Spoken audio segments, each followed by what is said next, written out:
we were so full of confidence that we could shape the world in our image that we fell into a situation where we found it impossible to pay serious attention to what other states said.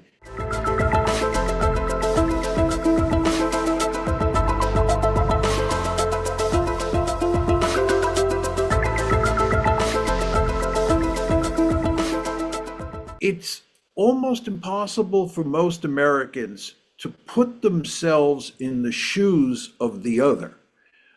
In other words, American policymakers, American foreign policy elites are not good at thinking about how the Russians might view Ukraine in NATO.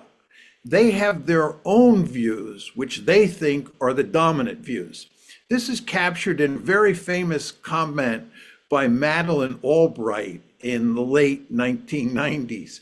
She said, "We are the indispensable nation. We stand taller and we see further." Just think about those comments. We, the United States, we're special, we're exceptional, we stand taller, we see further. This is all a way of saying we know what is best for everybody else. We have the approved solution. And what's really happening here is that when the Cold War ended and the United States had won this tremendous victory and ended up as the unipole, the most powerful state in the system, with this liberal ideology, we thought that we could spread liberalism all over the world, which is a way of saying we thought we had won, not just geopolitically, but we had won ideologically. And we were in a position where we could cause every other state in the system to become a liberal democracy like the United States. And we were so full of confidence that we could shape the world in our image that we fell into a situation where we found it impossible to pay serious attention to what other states said. And by the way, this is not just Russia, it's China as well. The United States thought it knew what was best for China. This is what the engagement policy towards China was all about. It was to make China look like the United States. And of course, the United States wanted to make Russia look like the United States. So you had this situation, which was always present in the United States. It was always there, that we had some difficulty putting ourselves in the shoes of the other side, for sure. But after 1989, and certainly after the Soviet Union collapsed in December 1991, we fell into a pattern where it became almost impossible for us to strategize. Strategy is all about thinking about what the other side is thinking and what the other side will do in response to what you do. That's what strategy is all about. This is why realism is inextricably bound up with strategy. But we really, in a fundamental way, lost that ability. And therefore, when the Russians said, this is an existential threat, and they said it over and over and over, it's not like you can look at one speech where Putin said it's an existential threat to bring Ukraine into NATO. Putin said it millions of times. It's crazy. All the Russian elites said the same thing, but we refused to believe it. And it's because we believe, and I think this is still true, that we are the indispensable nation. We stand taller and we see further. And we know what the Russians really think or what they should think. And what they think and say they think just doesn't matter that much. And when you're operating on those kinds of lines of thought, you're going to get yourself into a lot of trouble. And that's why we're in a lot of trouble, not just in Ukraine, but in the Middle East as well. That were the great words of the wise, really wise men. And I would say that I would certify that 2005, I was in Washington speaking with Mr. Brzezinski.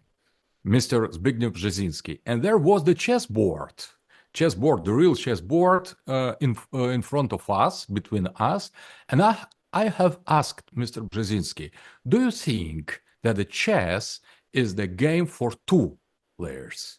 He has said, no, it's for one. When I have called my book Great Eurasian Chessboard, I have meant precisely the logic of the game and not the quantity of the players. So there is only one player at the chessboard. That is to see to be taller, to see further. That is attitude that inspires the confidence that you are alone at the table of the global geopolitics. And when Putin popped up in that sense, and China popped up on the scene of this chessboard, that was insult, moral attack against this consciousness that the chess is the game for one player. That is unipolarity, not only on the geopolitical level, but as well as Mr. Mersheimer has emphasized on the ideological level as well. So liberal democracy is unique, universal system of values, and the interests and values of the West are unique. So when someone appears on the other side of the chessboard, that is a scandal. We need to punish it immediately. We need to cut it. We need to destroy it. We need to bring the strategical defeat on Russia immediately, because the chess is the game for one. So I think that is completely irrealist attitude. So realism in international relations is based on the acceptance of the sovereignty.